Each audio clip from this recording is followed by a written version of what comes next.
कि भाई कर्जदार होकर के ऊपर मत चले जाना, पता नहीं कोई बाप बनकर, कोई बेटा बनकर, कोई बेटी बनकर न जाने किस ढंग से चुकेगा।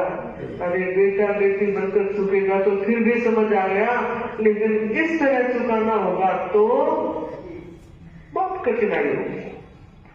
और बंधु वो 20,000 की थैली हाथ में थी, घर नहीं गए, सीधा राज दरबार में गया और कहा मनदाता बाप जी माफ करना, वो बही खाते में लिखा है वो काट दो, ये अपने पैसे वापस। राजा ने कहा रे सेठ, कल तक तो इस तरह से कह रहा था कि अगले जन्म में मिलेंगे तब दे दूंगा, ये एक रात में सारा पैसा पलट क्यों गया? और उसने कहा महाराज आपसे क्या छिपाऊं, ये रात की घटना देखकर वह ऊपर से नीचे तक कांप गया और मैंने सोचा कि नहीं नहीं, रूखी सूखी रोटी खाकर जिंदगी बसर कर लेंगे मगर कर्जदार नहीं बनो। तो बंधु कर्जा बहुत बड़ी चीज होती है। कर्जा लेने के समय व्यक्ति मजबूर होता है, मगर देने के समय सामने वाले के पसीना आ जाता है और कई बार तो फिर फोन उठाना ही बंद कर देते। नीति बदलती है तो व्यवहार बदल जाते हैं, व्यवहार बदलते हैं तो उसके पीछे विचार के बदलने का जरिया। इसलिए कहना चाहूंगी, जैन धर्म को हम मानते हैं, कर्म मार्ग को हम मानते हैं और इस बात को अच्छी तरह से हृदयंगम कर लेना चाहिए, जैसी करनी वैसा फल, जैसी करनी वैसा फल, आज नहीं तो निश्चित कर होगा। करनी तो भरनी ही पड़ेगी, अच्छी है तो अच्छी और अच्छी नहीं है तो वो नहीं ही रहेगी। इसलिए कहना चाहूंगी, भगवान महावीर हमारे आदर्श, भगवान महावीर की आदर्शवादिता हमारा जीवन है।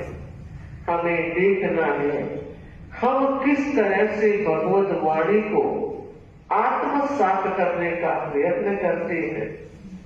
बंधु, राजा ने घोषणा करवाई और कहते हैं जो भी लोग अब तक कुछ मांग रहे थे वे सारे रत्न पाल के घर पहुंचते हैं। 7 दिन का वक्त लगता है और सबकी पांडे को वो सही करता जा रहा है, क्योंकि खूब पैसा लेकर आया। अब जब 7 दिन के बाद 8वां सूरज उदित होता है और वो इंतजार करता है कि कोई आएगा, 8, 9, 10, 11 4 दिनों तक उसने इंतजार किया, पर जब कोई नहीं आया तो वह राजा के पास पुनः जाता है कि महाराज 7 दिन में मेरा कर्ज चुक गया, मैंने अपने पिता को कर्जे के भार से मुक्त कर दिया। मैं आप लोगों से कहना चाहूंगी, आपके पिता का भी अगर कोई कर्ज है तो पिता के कर्ज को उतारना बेटे का भी दायित्व बनता है। वो भी इस दिशा में विचार करे, चिंतन करे। यद्यपि हर बाप ये चाहता है छोरे के सिर पर कर्ज ना छोड़ो, पर मौत का कोई भरोसा नहीं है। सुशील की तरह यूं सोए सोए कोई रह जाता है, पता ही नहीं लगता। और तब तो परिवार का दायित्व और जवाबदारी बनती है कि उस व्यक्ति ने जो कर्ज लिया अपने लिए नहीं, सबके लिए, काम सबके आया तो दायित्व भी सबका बन जाता है। तो बंधु, राजा को जब इस बात की सूचना दी 11वें दिन जाकर कि महाराज मेरा सारा कर्ज समाप्त हो गया है, अब मैं आपके ही पुरीमतालपुर में व्यापार प्रारंभ करना चाहता हूँ। राजा की अनुज्ञा प्राप्त की, व्यवस्थाएं हुई और व्यापार प्रारंभ कर दिया।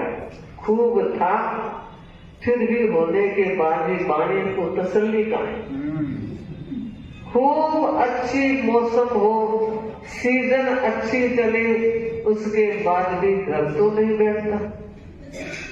अच्छा है फिर भी घर में बैठकर करेगा क्या? क्योंकि सामायिक माला में तो ज्यादा मन लगता नहीं। 70-80 वर्ष के लोग भी ऑफिस रोज चले जाते हैं। महाराज मथे नंदा में समाई तो रोज को समाई कोने क्यों टाइम भी कोई मिले में थोड़ा टाइम तो मखान में आवा पर पूरो कौन ले सके। क्यों? क्योंकि हम दुकान जाते हैं, ऑफिस जाते हैं। मैं आप सभी भाई बहनों से कहना चाहूंगी, वो ऑफिस आपके गृहस्थ जीवन के लिए बेहद जरूरी माना, लेकिन आत्मा की ऑफिस में हर घंटे के 2 मिनट तो डाल दो। 24 घंटे हैं, हर घंटे के 60 मिनट हैं। अगर 2 मिनट भी आत्मा के खाते में अगर आप नहीं डालते हो तो मुझे बताओ, आप सारे खाताधारी हो, खाते में डालोगे नहीं तो खाते से निकालोगे क्या?